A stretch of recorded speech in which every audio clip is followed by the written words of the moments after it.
ಗಂಗರ ಅನ್ನಿಸಿಕೊಳ್ಳಬಹುದಾದಂಥ ಒಂದು ರಾಜಮುದ್ರೆಯು, ಒಂದು ತಾಮ್ರ ಶಾಸನವು ಈಗ ನನ್ನ ಕಣ್ಣಿಗೆ ಬಿದ್ದೋಗಿದೆ. ನಿಮ್ಗೆ ತೋರಿಸೋವರೆಗೂ ನಾನು ಊಟ ಮಾಡಲ್ಲ. ಈಗ ಅದನ್ನ ನಾನು ತೋರಿಸ್ತೀನಿ. 1,000 1,500 ಯಾಕೆ ನಾನು ಗಂಗರ ಮಾತು ಹೇಳ್ತೀನಿ? ಇಲ್ಲಿಂದ ಒಂದು 40 ಕಿಲೋಮೀಟರ್ ದೂರ ಹೋದ್ರೆ ಸುಕ್ಷೇತ್ರ ಕನಕಗಿರಿ ಕ್ಷೇತ್ರ. ಆ ಕನಕಗಿರಿ ಕ್ಷೇತ್ರವನ್ನು ನಿರ್ಮಾಣ ಮಾಡಿದವನು ಗಂಗರ ದೊರೆ ದುರ್ವಿನೀತ. ತಾಯಿಗೆ ಜಾತ್ರಾ ಸಂದರ್ಭಗಳಲ್ಲಿ, ಊರಿನ ಹಬ್ಬದ ಸಂದರ್ಭಗಳಲ್ಲಿ ಇದನ್ನ ತಾಯಿಗೆ ಧರಿಸಿ ಅದನ್ನ ಊರು ತುಂಬ ಮೆರವಣಿಗೆ ಮಾಡ್ತಾರೆ. ಅಂತ ಕಾಲದಲ್ಲಿ ಧರಿಸಲಿಕ್ಕೆ ಅಂತ ಮೈಸೂರು ಮಹಾರಾಜರು ಕೊಟ್ಟಂತ ಬಂಗಾರದ ಸರ ಮತ್ತು ಈ ಒಂದು ಉಡುಗೆ ನೋಡ್ತಾ ಇದ್ದೀರಾ. ಈ ಊರಿನ ಜೊತೆ ಮಹಾರಾಜರ ಸಂಬಂಧ ಎಷ್ಟು ದಿವಿನಾಗಿತ್ತು, ಎಷ್ಟು ವಿನಾಭಾವವಾಗಿತ್ತು ಅನ್ನೋದಕ್ಕೆ ಇವೆಲ್ಲ ಸಾಕ್ಷಿ. ನೋಡಿದ್ರ ಬ್ರಿಜೇಶ್ ಇದನ್ನ ತೋರಿಸಿ. ಇಲ್ಲಿ ಇದು ಚಟ್ಟನಹಳ್ಳಿ ಅಂತ ಇರೋಂಥ ಮಹಾರಾಜರು ಅರಮನೆಯಿಂದ ಕೊಟ್ಟಂತ ಕೊಡುಗೆ ಇದು, ಮತ್ತು ಇದು ಅರಮನೆಯಿಂದ ಕೊಟ್ಟಂತ ಕೊಡುಗೆ. ನೋಡಿ ಇಲ್ಲಿ ಇದು ಅರಮನೆಯಿಂದ ಕೊಟ್ಟಂತ ಕೊಡುಗೆ.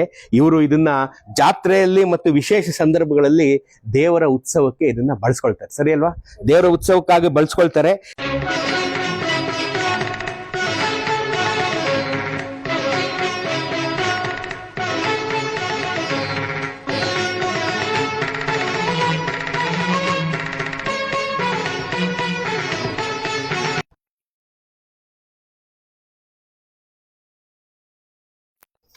ನಮಸ್ಕಾರ ಸ್ನೇಹಿತರೆ, ಮೈಸೂರಿನ ಕಥೆಗಳಿಗೆ ಸ್ವಾಗತ ಸುಸ್ವಾಗತ.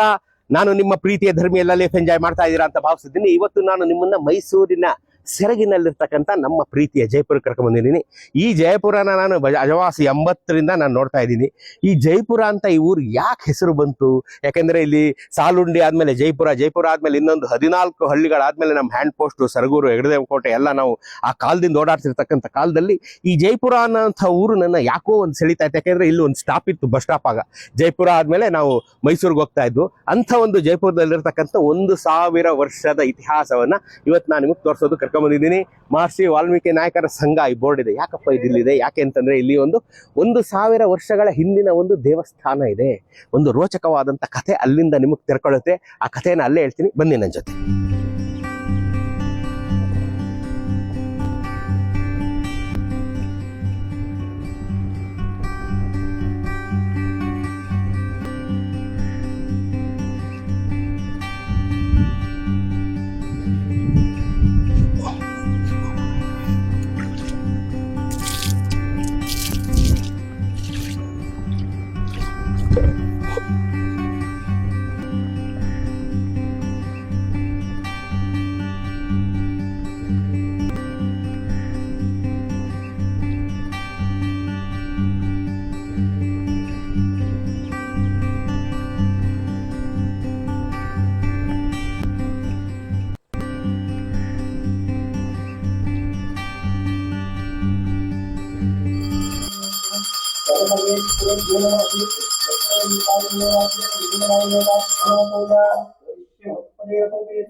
ಶತಮಾನಂ ಭವತಿ ಶತಾಯುಷ್ ಪುರುಷಾಯುಷ್ವೇನ್ ಸ್ವದಿಷ್ಠತೆ. ಸ್ನೇಹಿತರೆ, ನೀವು ನೋಡ್ತಾ ಇದ್ದೀರಾ 1.5 ಶತಮಾನ ಅಜಮಾಸು, 1000ದಿಂದ 1,500 ವರ್ಷ ಹಿಂದಿನಷ್ಟು ಪುರಾತನವಾದಂತ ಗುಜ್ಜಮ್ಮ ದೇವಿ ಅಥವಾ ಗುಜ್ಜಲಮ್ಮ ದೇವಿ ಈ ನಾಡಿನ ವೀರ ಬೇಡರ ಪರಂಪರೆಯ ದೇವತೆಯಳು. ಇವಳ ಅನುಮತಿಯನ್ನ ಪಡೆದು ಇವರು ಈ ವೀರ ಬೇಡರ ಪಡೆ ಈ ಊರಿನಲ್ಲಿದ್ದಂಥ ಚಟ್ಟನಹಳ್ಳಿ ಅಥವಾ ಜಯಪುರದಲ್ಲಿದ್ದಂಥ ಈ ವೀರ ಬೇಡರ ಪಡೆ ಮಹಾರಾಜರನ್ನ ಕಾಯ್ತಾ ಇದ್ರು, ಯುದ್ಧಗಳಲ್ಲಿ ಭಾಗವಹಿಸ್ತಾ ಇದ್ರು, ಹುತಾತ್ಮರಾಗ್ತಾ ಇದ್ರು, ಯುದ್ಧಗಳನ್ನ ಗೆಲ್ತಾ ಇದ್ರು, ಬೇಟೆಗಳಿಗೆ ಹೋಗ್ತಾ ಇದ್ರು, ಬೇಟೆಗಳನ್ನ ಗೆಲ್ತಾ ಇದ್ರು, ಪ್ರಾಣಿಗಳ ಉಪಟಳವನ್ನ ಕಾಪಾಡ್ತಾ ಇದ್ರು, ಪ್ರಾಣಿಗಳ ಹಿಂಸೆಯನ್ನ ತಡಿತಾ ಇದ್ದಂಥ ವೀರ ಬೇಡರ ಪಡೆ ಪೂಜೆ ಮಾಡ್ತಾ ಇದ್ದಂಥ ಗುಜ್ಜಲಮ್ಮ ದೇವಿಯನ್ನ ನೀವು ನೋಡ್ತಾ ಇದ್ದೀರಾ. ಗಂಗರ ಕಾಲದ ಶೈಲಿಯ ದೇವಸ್ಥಾನ. ಇಲ್ಲಿ ಕಂಬಗಳು ತೋರಿಸಿ ಬ್ರಿಜೇಶ್, ಇದನ್ನ ಈ ಕಂಬಗಳು ನೀವು ನೋಡ್ತಾ ಇದ್ದೀರಾ. ಅತ್ಯಂತ ಸರಳವಾಗಿರ್ತಕ್ಕಂಥ ಗಂಗರ ಕಾಲದ ಶೈಲಿಯ 100 ದೇವಸ್ಥಾನಗಳನ್ನ ನಾನು ನಿಮ್ಗೆ ತೋರಿಸಿದ್ದೀನಿ. ಅಂತ ಒಂದು ದೇವಸ್ಥಾನವನ್ನ ಇಲ್ಲಿ ನೀವು ನೋಡ್ತಾ ಇದ್ದೀರಾ. ಗಂಗರ ಕಾಲದ ಶೈಲಿ, ಅತ್ಯಂತ ಸರಳವಾದಂತ, ಅತ್ಯಂತ ಪುರಾತನವಾದಂತ ದೇವಸ್ಥಾನ. ಈ ಕಲ್ಲುಗಳು, ಅದರ ಸೈಜು ನೀವು ನೋಡ್ತಾ ಇದ್ರೆ ಇದು 1000ದಿಂದ 1,500 ವರ್ಷಗಳಷ್ಟು ಪುರಾತನವಾದಂತ ದೇವಸ್ಥಾನ. ಈ ದೇವಸ್ಥಾನದಲ್ಲಿ ಮತ್ತೊಬ್ಬ ಶೌರ್ಯಕ್ಕೆ ಹೆಸರಾದಂತ ಕಾಲಭೈರವ, ಈಶ್ವರ ದೇವರ ಕಾವಲು ಆದಂತ ಕಾಲಭೈರವನನ್ನ ಇಲ್ಲಿ ನೀವು ನೋಡ್ತಾ ಇದ್ದೀರಾ. ಕಾಲಭೈರವ ದೇವರನ್ನ, ಅಷ್ಟೇ ಪುರಾತನನಾದಂತ ಕಾಲಭೈರವ ದೇವರನ್ನ ಸಹ ನೀವು ನೋಡ್ತಾ ಇದ್ದೀರಾ. ಅದಲ್ಲದೆ ಇನ್ನಿತರ ದೇವರುಗಳು ಇಲ್ಲಿ ನೀವು ನೋಡ್ಬೋದು. ಎಲ್ಲ ದೇವರುಗಳಲ್ಲಿ ಏನಪ್ಪ ವಿಶೇಷ ಅಂತಂದ್ರೆ ಎಲ್ಲ ಶಸ್ತ್ರಸಜ್ಜಿತವಾದಂತ ದೇವರುಗಳು. ಎಲ್ಲ ದೇವರುಗಳು ಶಸ್ತ್ರಸಜ್ಜಿತವಾದಂತ ದೇವರುಗಳೇ ಇಲ್ಲಿ ನೀವು ನೋಡ್ತಾ ಇದ್ದೀರಾ. ಪ್ರತಿಯೊಂದು ದೇವರ ಕೈಯಲ್ಲೂ ಒಂದೊಂದು ಆಯುಧವನ್ನು ಹಿಡಿದಿರ್ತಕ್ಕಂಥದ್ದನ್ನ ನೀವು ನೋಡ್ಬೋದು. ಪ್ರತಿ ದೇವರ ಕೈಯಲ್ಲೂ ಒಂದೊಂದು ಆಯುಧವಿದೆ. ಎಲ್ಲ ದೇವರು ಇವ್ರು ಏನಂತೀರಿ ನೀವು ಇದಕ್ಕೆ? ಚೌಡಮ್ಮ, ದಂಡಮ್ಮ, ಆಮೇಲೆ ಸೊ ಎಲ್ಲ ನೀವು ಏನೇನ್ ಗ್ರಾಮ ದೇವತೆಗಳ ಹೆಸರು ಹೇಳ್ತೀರ ಎಲ್ಲರೂ ಶಸ್ತ್ರಸಜ್ಜಿತರಾಗಿರತಕ್ಕಂಥದ್ದು. ಇದೇನ್ ಸೂಚಿಸುತ್ತೆ? ಈ ಊರು ಅತ್ಯಂತ ದೊಡ್ಡ ಶಸ್ತ್ರಸಜ್ಜಿತ ಸೈನಿಕರ ಗುಂಪಾಗಿತ್ತು. ಯುದ್ಧಗಳಿಗಾಗಿಯೇ ನಿರತವಾದಂತ ಗುಂಪಾಗಿತ್ತು. ಇಲ್ಲೊಂದು ದೊಡ್ಡ ಕೋಟೆನೂ ಇತ್ತು. ಆ ಕೋಟೆ ಈಗ ಇಲ್ಲ ಅಂತ ಸ್ಥಳೀಯರು ಹೇಳ್ತಾರೆ. ನಾನು ನಿಮಗೆ ಕೋಟೆಯ ಅಳಿದುಳಿದ ಅವಶೇಷಗಳನ್ನ ತೋರಿಸುವಂತ ಪ್ರಯತ್ನವನ್ನ ನಾನು ಮಾಡ್ತೀನಿ. ಈಗ ಈ ದೇವಸ್ಥಾನದಲ್ಲಿರ್ತಕ್ಕಂಥ ಪೂಜೆ ಮಾಡ್ತಕ್ಕಂಥ ಪೂಜಾರ್ಹವಾದಂಥ ಹಲವಾರು ಆಯುಧಗಳನ್ನ ನಾನು ನಿಮಗೆ ತೋರಿಸ್ತೀನಿ, ಬನ್ನಿ.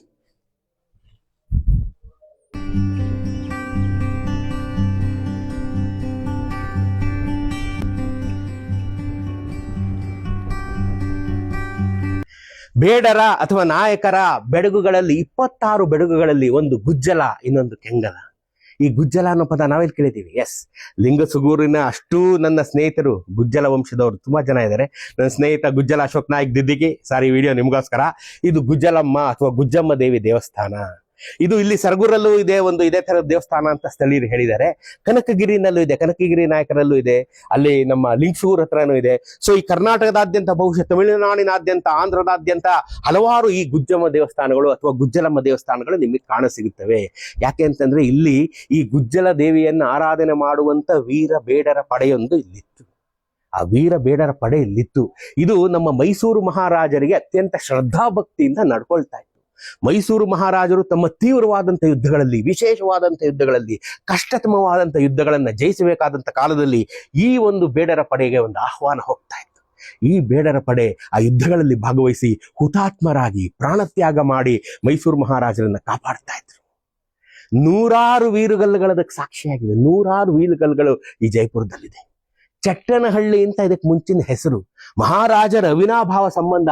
ನಮ್ಮ ಹೆಮ್ಮೆಯ ಮನ್ಮಹಾರಾಜ ಜಯಚಾಮರಾಜ ಒಡೆಯರು ಯುದ್ಧಗಳೆಲ್ಲ ನಿಂತು ಬೇಟೆ ಆಡೋದಕ್ಕೆ ನಮ್ಮ ಬಂಡೀಪುರ, ನಾಗರೋಳೆ, ಹೆಗಡದೇವಕೋಟೆ ಕಾಡುಗಳು ಹೋಗ್ತಿದ್ದಂತ ಕಾಲದಲ್ಲಿ ಅರಮನೆಯಿಂದ ಮೊದಲ ಸುದ್ದಿ ಈ ಚಟ್ಟನಹಳ್ಳಿಗೆ ಬರ್ತಾ ಇತ್ತು. ಈ ಚಟ್ಟನಹಳ್ಳಿಯ ನಾಯಕರು ಮಹಾರಾಜರು ಬರುವ ಹೊತ್ತಿಗೆ ಸರ್ವಸನ್ನದ್ಧರಾಗಿ ತಮ್ಮ ಎಲ್ಲ ಆಯುಧಗಳೊಂದಿಗೆ ಇಲ್ಲಿ ಕಾಯ್ತಾ ನಿಂತಿರ್ತಾ ಇದ್ರು. ಇದಾದ್ಮೇಲೆ ಮಹಾರಾಜರದೊಂದು ಬಿಡದಿ ಇಲ್ಲಿತ್ತು. ಅವರು ಬೀಡು ಬಿಟ್ಟು ವಿಶ್ರಾಂತಿ ತಗೊಂಡ್ಮೇಲೆ ಅವರ ಸುತ್ತ ಕಾವಲು ಆಗಿ, ಅವರ ಸುತ್ತ ಬೇಟೆಗಾಗಿ ಇಲ್ಲಿಂದ ಒಂದು ಬೇಡರ ತಂಡವೇ ಕಾಡುಗಳಿಗೆ ಹೋಗ್ತಾ ಇತ್ತು.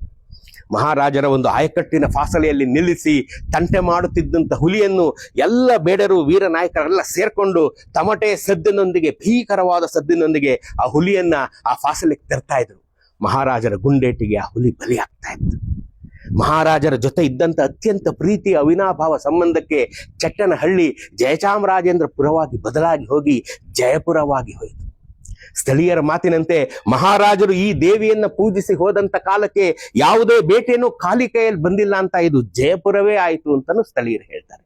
ಅಂತ ಶಕ್ತಿವಂತ ದೇವಿ ಗುಜ್ಜಲಮ್ಮ ದೇವಿ ಅಥವಾ ಗುಜ್ಜಮ್ಮ ದೇವಿ 1000 ವರ್ಷದ ಅಜಮಾಸು, 1000 ವರ್ಷದ ಇತಿಹಾಸವುಳ್ಳ ಗಂಗಾ ಹೊಯ್ಸಳರ ಕಾಲದಿಂದ ಇದ್ದಂತ ದೇವಸ್ಥಾನ ಇದು. ಯಾಕೆ ನಾನು ಗಂಗಾ ಅಂತ ಹೇಳ್ತಾ ಇದ್ದೀನಿ ಅಂದ್ರೆ, ಗಂಗರ ಅನ್ನಿಸಿಕೊಳ್ಳಬಹುದಾದಂತ ಒಂದು ರಾಜಮುದ್ರೆಯು, ಒಂದು ತಾಮ್ರ ಶಾಸನವು ಈಗ ನನ್ನ ಕಣ್ಣಿಗೆ ಬಿದ್ದೋಗಿದೆ. ನಿಮ್ಗೆ ತೋರಿಸೋವರೆಗೂ ನಾನು ಊಟ ಮಾಡಲ್ಲ. ಈಗ ಅದನ್ನ ನಾನು ತೋರಿಸ್ತೀನಿ. 1000, 1500. ಯಾಕೆ ನಾನು ಗಂಗರ ಮಾತು ಹೇಳ್ತೀನಿ?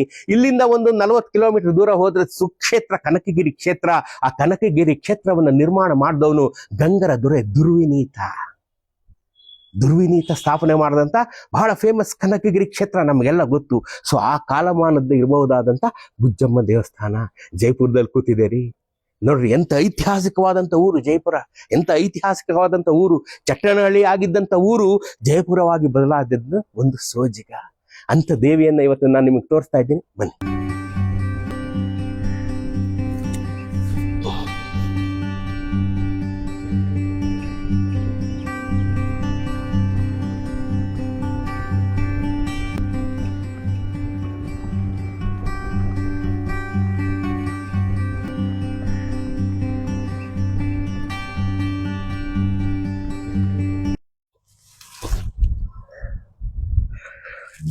ಸ್ನೇಹಿತರೆ, ಇಲ್ಲಿ ನೀವು ನೋಡ್ತಾ ಇದ್ದೀರಾ ಈ ದೇವಸ್ಥಾನದ ಆವರಣದಲ್ಲಿರ್ತಕ್ಕಂಥ ಆಯುಧಗಳ ಒಂದು ಸಮುಚ್ಚಯ. 100,000 ಆಯುಧಗಳು, 100,000 ಆಯುಧಗಳಲ್ಲಿ ಉಳ್ಕೊಂಡಿರ್ತಕ್ಕಂಥ ಇಷ್ಟು ಆಯುಧಗಳು. ಈಗ ಬರುವಂತ ಸಂಕ್ರಾಂತಿ ಹೇಗೆ ರೈತರಿಗೆ ಒಂದು ಹೊಸ ಹುಗ್ಗಿಯ ಹಬ್ಬನೋ, ಇವರಿಗೆ ಬೇಟೆ ಹಬ್ಬ. ಭಾರತದೆಲ್ಲೆಡೆ ಸಂಕ್ರಾಂತಿಯನ್ನ ಅರ್ಧ ಜನ ಬೇಟೆ ಹಬ್ಬವನ್ನಾಗಿಯೂ ಮಾಡ್ತಾರೆ. ಬೇಟೆ ಹಬ್ಬ ಮಾಡೋರೇ ಜಾಸ್ತಿ. ಈಗ ಅದು ಬೇಟೆ ಕಡಿಮೆ ಆಗ್ತಾ ಇದೆ, ಯಾಕಂದ್ರೆ ಕಾಡು ಕಡಿಮೆ ಆಗ್ತಾ ಇದೆ, ಕಾಡಿನ ಸಂಖ್ಯೆ ಕ್ಷೀಣಿಸುತ್ತಿದೆ, ಪ್ರಾಣಿಗಳ ಸಂಖ್ಯೆ ಕ್ಷೀಣಿಸುತ್ತಿದೆ.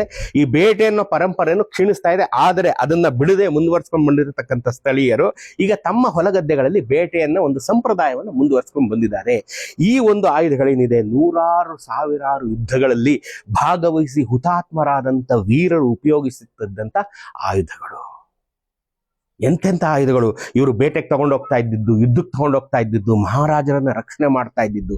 ಮಹಾರಾಜರ ರಕ್ಷಣೆಗೆ ಮಾಡಿದಂಥ ಒಂದು ವೀರಗಲ್ಲು, ತುಂಬಾ ಪುರಾತನವಾದಂಥ ಒಂದು ವೀರನ ಕಥೆಯನ್ನ ನಾನು ನಿಮ್ಗೆ ಹೇಳ್ತೀನಿ. ಆ ವೀರ ಒಬ್ಬ ತಿಮ್ಮನಾಯಕ ಅಂತ ಹೇಳಿ, ಇಲ್ಲಿನ ಸ್ಥಳೀಯ ಚೆಟ್ಟನಹಳ್ಳಿಯ ಸ್ಥಳೀಯ ತಿಮ್ಮನಾಯಕ ಮಹಾರಾಜರ ಜೊತೆಗೆ ಬೇಟೆಗೆ ಹೋಗಿದ್ದಂಥ ಕಾಲದಲ್ಲಿ ಅವಾಗ ಹುಲಿ ಮತ್ತು ಆನೆಗಳು ವಿಪರೀತ ಅನ್ನೋಷ್ಟು ಜಾಸ್ತಿ ಇತ್ತು.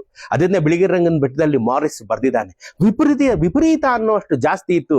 ದೊಡ್ಡ ನಾಯಿ ಇಂತ ಸೋಲಿಗರು ಕರಿತಾ ಇದ್ರು ಅಂದ್ರೆ ಎಷ್ಟು ಸಂಖ್ಯೆಯಲ್ಲಿ ಹುಲಿಗಳಿತ್ತು ಅಂತ ನೀವು ಆಶ್ಚರ್ಯ ಪಡ್ಬೋದು. ಹುಲಿಗಳನ್ನ ಅವ್ರು ಇವತ್ತು ಬಿಳಿಗಿರಿರಂಗನ ಬೆಟ್ಟದ ಸೋಲಿಗರು ದೊಡ್ಡ ನಾಯಿ ಬಂತು ಅಂತಾರೆ. ದೊಡ್ಡ ನಾಯಿ ಅಂದ್ರೆ ಹುಲಿ ಅಂತ ಹುಲಿಗಳು, ಹಲವಾರು ಹುಲಿಗಳು ಏಕಕಾಲಕ್ಕೆ ಮಹಾರಾಜರು ಕೂತಿದ್ದಂತ ಜಾಗದ ಮೇಲೆ ಎರಗಿದಂತ ಕಾಲದಲ್ಲಿ ಅಲ್ಲಿಯೇ ಪಕ್ಕದಲ್ಲಿದ್ದಂಥ ತಿಮ್ಮನಾಯಕ ಏಕಕಾಲಕ್ಕೆ ಅಷ್ಟು ಹುಲಿಗಳನ್ನ ಎದುರಿಸಿ ನೆಲಕ್ಕೆ ಕೆಡವಿ ತಾನು ರಕ್ತಸ್ರಾವದಿಂದ ಬಿದ್ದ ಮಹಾರಾಜರನ್ನ ರಕ್ಷಣೆ ಮಾಡ್ದ. ಇದನ್ನ ನೋಡುತ್ತಿದ್ದಂಥ ಮಹಾರಾಜರು ಅವನಿಗೆ ಅರಮನೆಯನ್ನು ಕರ್ಕೊಂಡೋಗಿ ಶುಶ್ರೂಷೆಯನ್ನು ಮಾಡಿಸಿ, ಏನ್ ಬೇಕಪ್ಪ ನಿನಗೆ ನನ್ನ ಪ್ರಾಣ ಉಳಿಸಿದ್ಯಾ ಅಂತ ಕೇಳಿದಾಗ ತನಗಾಗಿ ಏನನ್ನು ಕೇಳದಂತ ತಿಮ್ಮನಾಯಕ ತನ್ನ ಊರಿಗೆ ಜಾನುವಾರುಗಳು ಕುಡಿಯೋದಕ್ಕೆ ಒಂದು ನೀರನ್ನ ದೊಣೆ ಮತ್ತು ಊರಿಗೆಲ್ಲ ಒಂದು ಸಿಹಿ ಊಟ, ತನ್ನ ಹೆಸರಿನಲ್ಲಿ ಒಂದು ಶಿಲಾಶಾಸನ. ನೋಡ್ರಿ ಎಂತೆಂಥ ಜನೋಪಕಾರಿಗಳು. ತನಗಾಗಿ 1,000 ಎಕರೆ ಕೇಳಿದ್ರು ಅವತ್ತು ಮಹಾರಾಜರವರು ಬರ್ಕೊಡ್ತಾ ಇದ್ರು. ತನಗಾಗಿ ಏನನ್ನು ಕೇಳದಂತ ಪುಣ್ಯಾತ್ಮ ತಿಮ್ಮನಾಯಕ ಊರಿಗೆ ನೀರಿನ ಪ್ರಾಣಿಗಳು, ಊರಿನ ದನಕರುಗಳು ಕುಡಿಯೋದಕ್ಕೊಂದು ನೀರಿನ ತೊಟ್ಟಿ, ತನ್ನ ಊರಿನ ಜನಕ್ಕೊಂದು ಊಟ ಅರಮನೆ ಕಡೆಯಿಂದ ತನಗೊಂದು ಶಾಸನ.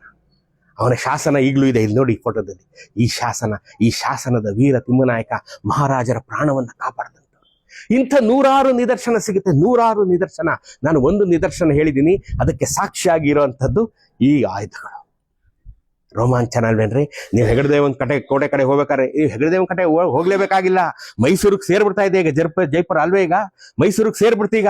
ನೀವೆಲ್ಲ ಇಲ್ಲಿ ಪಕ್ಕದಲ್ಲೇ ಸೈಟ್ ತಗೊಂಡಿರ್ತೀರಾ. ಎಲ್ಲಪ್ಪ ನಿನ್ ಸೈಟ್ ಅಂದ್ರೆ ಜೈಪುರದಲ್ಲಿ ನಿಂತೀರಾ. ಆಗ ಇಲ್ಲಿಗೆ ಬಂದು ಈ ಗುಜ್ಜಲಮ್ಮನ ದೇವಸ್ಥಾನಕ್ಕೆ ಭೇಟಿ ಕೊಡಿ, ಈ ಆಯುಧಗಳನ್ನ ನೋಡಿ ರೋಮಾಂಚಿತರಾಗಿ 1,500 ವರ್ಷಗಳಷ್ಟು ಪುರಾತನವಾದಂತ ಐತಿಹಾಸಿಕ ಸ್ಥಳದಲ್ಲಿ ನೀವು ಓಡಾಡ್ತಾ ಇದ್ದೀರಾ ಅನ್ನೋ ಹೆಮ್ಮೆ ನಿಮ್ಗಾಗ್ಲಿ. ಬನ್ನಿ ಇದನ್ನ ನೋಡಿ.